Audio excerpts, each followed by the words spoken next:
चलिए प्यारे बच्चों, सर्किल पॉइंट यूट्यूब चैनल पर आप सबों का एक बार फिर मैं एम चक्रवर्ती स्वागत करता हूं। और आज हम लोग ऑब्जेक्टिव 20 प्रश्नों की श्रृंखला के साथ एक बार फिर एक नए क्लास में आप सभी विद्यार्थियों का स्वागत कर रहा हूं। तो बिहार पुलिस, बिहार दरोगा, SSC MTS, बिहार शिक्षक बहाली को देखते हुए शानदार 20 प्रश्न पॉलिटी से रिवीजन के रूप में लिया गया है। और ये शुरुआत, ठीक है, जब पॉलिटी का संवैधानिक विकास है वहीं से आपका ये 20 प्रश्न आज लिया गया है। तो चलिए रिवीजन करके देखा जाए आज कि आप 20 में से कितना प्रश्न आप लोग को याद है और कितना याद करने की आवश्यकता है। जो प्रश्न आपको याद है वो तो याद करने की आवश्यकता नहीं, वो तो ऑलरेडी आपको याद हो रखा है। लेकिन जो प्रश्न आपको दिक्कत है, याद नहीं है, आप उसे याद जरूर करें। तो पेन और पेपर के साथ आप रेडी हो जाइए। मैं स्वागत करता हूं आप सभी विद्यार्थियों का आपका अपना YouTube channel circle point GKGS पर। तो चलिए बच्चों, आपकी प्रतियोगी परीक्षाओं की तैयारी में एक और कदम आगे बढ़ाते हुए हम लोग बढ़ते हैं ऑब्जेक्टिव पॉलिटी की ओर। तो चलिए पहला सवाल देखेंगे क्या कह रहा है आज हम लोग का। रेगुलेटिंग एक्ट 1773 के द्वारा सर्वोच्च न्यायालय का स्थापना कहाँ किया गया था? तो सबसे पहला पॉइंट ध्यान दीजिएगा, रेगुलेटिंग एक्ट कब आता है? 1773 में आता है। रेगुलेटिंग एक्ट कब आता है? 1773 में। तो इसी के तहत एक सर्वोच्च न्यायालय का स्थापना हुआ था। तो कहाँ किया गया था सर्वोच्च न्यायालय का स्थापना? कलकत्ता में। सर्वोच्च न्यायालय का स्थापना कहाँ किया गया? कलकत्ता में किया गया था, जिसका स्थापना 1774 में 1774 में कलकत्ता में किया गया था। और इस सर्वोच्च न्यायालय का मुख्य न्यायाधीश पूछेगा तो सर एलिजा इम्पे थे। सर एलिजा इम्पे थे। फिर से ध्यान दीजिएगा, सर्वोच्च न्यायालय का स्थापना किस एक्ट के द्वारा? 1773 एक्ट रेगुलेटिंग। कब हुआ? 1774। इसके मुख्य न्यायाधीश कौन बने? Sir Elijah Impey. इसका सर्वोच्च न्यायालय कहाँ? तो कलकत्ता में। भारतीयों को भारत के प्रशासन में भाग लेने का अधिकार किस अधिनियम के द्वारा प्राप्त हुआ? ध्यान दीजिएगा, भारतीयों को भारत के प्रशासन में भाग लेने का अधिकार, भारतीयों को ही भारत के प्रशासन में जो भाग लेने का अधिकार है, कौन अधिनियम के द्वारा दिया गया? तो चार्टर एक्ट 1833 के द्वारा।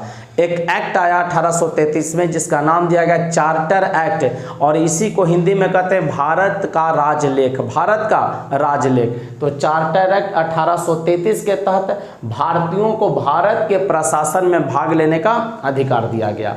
अगला सवाल 3 नंबर, भारतीय विधान परिषद को बजट पर बहस करने की शक्ति किस अधिनियम के द्वारा प्राप्त हुई? भारतीय विधान परिषद को बजट पर बहस करने का शक्ति किस अधिनियम द्वारा? तो भारत परिषद अधिनियम 1892। भारत परिषद अधिनियम 1892। बिहार दरोगा और BPSC जो PT एग्जाम होता है उसके लिए काफ़ी महत्वपूर्ण सवाल है। ध्यान दीजिएगा, आपको संवैधानिक विकास से कम 5 से 6 क्वेश्चन खाली पूछता है। पॉलिटी से 15 क्वेश्चन अगर आपका BPSC में है, 15 से 20 क्वेश्चन, तो उससे 5 से 6 क्वेश्चन सिर्फ आपका संवैधानिक विकास से है। तो याद रखिएगा, भारतीय विधान परिषद को बजट पर बहस करने का जो शक्ति हुआ था किस अधिनियम के द्वारा प्राप्त हुआ? भारत परिषद अधिनियम 1892 में। तो ऐसे भी क्वेश्चन कह देगा, भारत परिषद अधिनियम 1892 के तहत बजट पर बहस करने का शक्ति किसे दिया गया? तो विधान परिषद को दिया गया। अगला सवाल देखा जाए, केंद्रीय विधानमंडल सर्वप्रथम किस अधिनियम के द्वारा द्विसदनीय बनाया गया? मतलब 2 सदन का बनाया गया। केंद्रीय विधानमंडल सर्वप्रथम किस अधिनियम के द्वारा 2 सदन का बनाया गया? ठीक है ना, द्विसदनीय मतलब 2 सदन का। 1919 के अधिनियम द्वारा। 1919 के अधिनियम द्वारा। अब ध्यान दीजिएगा, 1919 के अधिनियम को मांटगेऊ चेम्सफोर्ड सुधार भी कहा जाता है। कह देगा मांटगेऊ चेम्सफोर्ड सुधार कब आता? 1919 में। 1919 में जो अधिनियम आया उसको किस सुधार के नाम से जानते हैं? तो मांटगेऊ चेम्सफोर्ड। मांटगेऊ उस समय भारत के सचिव थे और लॉर्ड चेम्सफोर्ड भारत के वायसराय हैं। अगला पॉइंट, भारत के राष्ट्रपति को अध्यादेश निर्गत करने या जारी करने की शक्ति मूलतः किस अधिनियम से प्रेरित है? ध्यान दीजिएगा, जो भारत के राष्ट्रपति हैं अध्यादेश जारी करते हैं, यह शक्ति उनको कहां से दिया गया?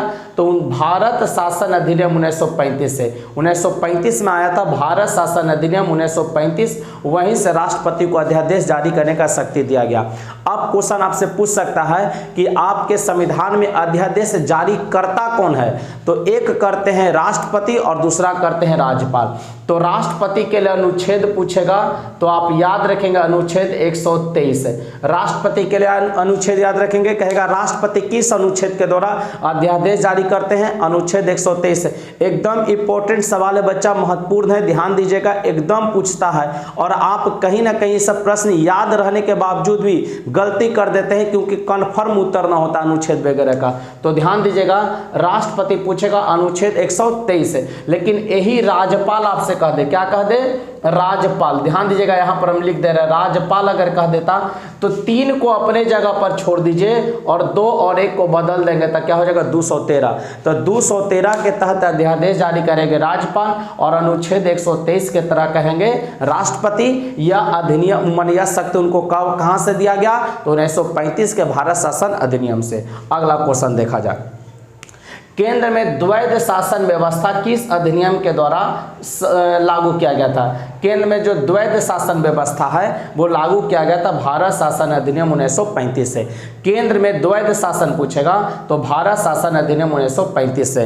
अब प्रांतों में पूछेगा कि प्रांतों में द्वैध शासन, तो प्रांतों में द्वैध शासन 1919 के अधिनियम से। प्रांतों में द्वैध शासन आया 1919 के अधिनियम से। प्रांतों में द्वैध शासन को समाप्त किया गया 1935 के अधिनियम से। और प्रांत और केंद्र में द्वैध शासन आया 1935 के अधिनियम से। भारत शासन अधिनियम 1935। तीनों प्रश्न आप याद रखिएगा, पूछा जाता है। ब्रिटिश भारत में किस अधिनियम में संघीय शासन का प्रावधान था? ब्रिटिश भारत में किस अधिनियम में? तो 1935 के अधिनियम में। किस अधिनियम में? 1935 के अधिनियम में संघीय शासन का प्रावधान था। अगला, अखिल भारतीय संघ स्थापित करने का प्रावधान किस अधिनियम में किया गया? इसका भी उत्तर वही होगा, अखिल भारतीय संघ स्थापित। देखेंगे संघीय शासन या संघ स्थापित करने का, तो भारत शासन अधिनियम 1935। उसी क्वेश्चन को थोड़ा घुमाकर पूछ दिया है। आपसे पूछेगा किस अधिनियम में संघीय शासन का प्रावधान था? तो 1935 के अधिनियम में। और अखिल भारतीय संघ स्थापित करने का जो प्रावधान दिया गया वो किस अधिनियम के द्वारा? तो भारत शासन अधिनियम 1935 के द्वारा। अगला प्रश्न पढ़ा जाए, एक निर्वाचित संविधान सभा द्वारा भारत के संविधान का निर्माण करने का प्रस्ताव किसके द्वारा दिया गया था? ध्यान दीजिएगा, एक निर्वाचित विधानसभा द्वारा भारत के संविधान का निर्माण करने का प्रस्ताव किसके द्वारा दिया गया? क्रिप्स मिशन के द्वारा। किसके द्वारा दिया गया? क्रिप्स मिशन के द्वारा। क्वेश्चन कह देगा क्रिप्स मिशन कब आता है? तो 23 मार्च, याद रखेंगे 23 मार्च 1942। 23 मार्च 1942 कहेगा क्रिप्स मिशन कब आएगा? तो 23 मार्च 1942 को पूछेगा। क्रिप्स मिशन कब आया? 23 मार्च 1942 को। और कैबिनेट मिशन के बारे में पूछे तो 24 मार्च 1946। फिर से ध्यान दीजिएगा, क्रिप्स मिशन कब आया? तो 23 मार्च 1942। कैबिनेट मिशन पूछेगा 24 मार्च 1946। ये ध्यान रखना है। अंतरिम सरकार जो कि 1946 में गठित हुआ था में खाद्य एवं कृषि मंत्री कौन बने थे? अंतरिम सरकार जो कि 1946 में हुआ उसके खाद्य एवं कृषि मंत्री कौन बने थे? तो डॉक्टर राजेंद्र प्रसाद। कौन बने थे? डॉक्टर राजेंद्र प्रसाद। आपसे पूछ सकता है कि अंतरिम सरकार में राष्ट्रमंडल और विदेशी मामले किनके पास था? तो बोलेंगे पंडित जवाहरलाल नेहरू। पूछेगा सूचना गृह और संप्रसारण मंत्री, सूचना एवं प्रसारण और गृह मंत्रालय किनके पास? सरदार वल्लभ भाई पटेल के पास। फिर आपसे पूछेगा श्रम मंत्री कौन बने थे? जगजीवन राम। ये सब इंपॉर्टेंट है। पूछेगा वित्त मंत्री कौन बने थे? वित्त मंत्री 1946 में ही लियाकत अली खां बने थे। तो ये सब कुछ है, आप लोग को ध्यान रखना पड़ेगा अंतरिम सरकार में। हालांकि अंतरिम सरकार 1946 में जो आया है यूट्यूब पर मेरा द्वारा क्लास भी लिया गया है, आप जाकर वीडियो को प्लेलिस्ट से निकालकर आप देख भी सकते हैं वहां पर। ठीक है, पूरे अंतरिम सरकार में कौन कौन किस मंत्री पर दिया गया था, कुछ खास महत्वपूर्ण जिसका मैंने एक बार रिवीजन किया आपको अभी। चलिए अगला सवाल देखेंगे, भारतीय संविधान सभा का गठन किसके अंतर्गत किया गया था? तो संविधान सभा का जो गठन होगा वो कैबिनेट मिशन है ना, कैबिनेट मिशन योजना।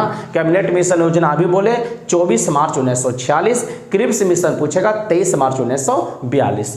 भारत शासन अधिनियम 1919 की समीक्षा के लिए वर्ष 1927 में किसका गठन किया गया था?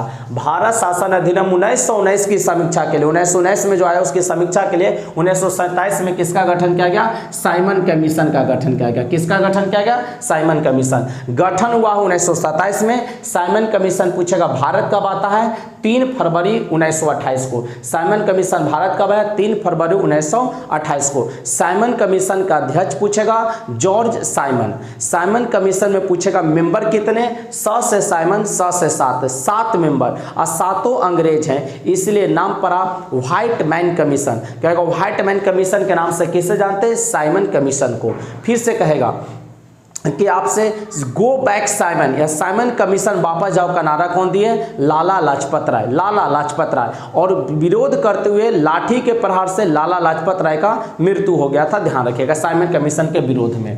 संविधान सभा का पहला बैठक पूछेगा 9 दिसंबर 1946। संविधान सभा का पहला बैठक कब हुआ? 9 दिसंबर 1946। इसके अध्यक्ष बने डॉक्टर सच्चिदानंद सिन्हा, लेकिन यह असफल रहा, इसलिए अस्थायी अध्यक्ष कहेंगे। क्या कहेंगे?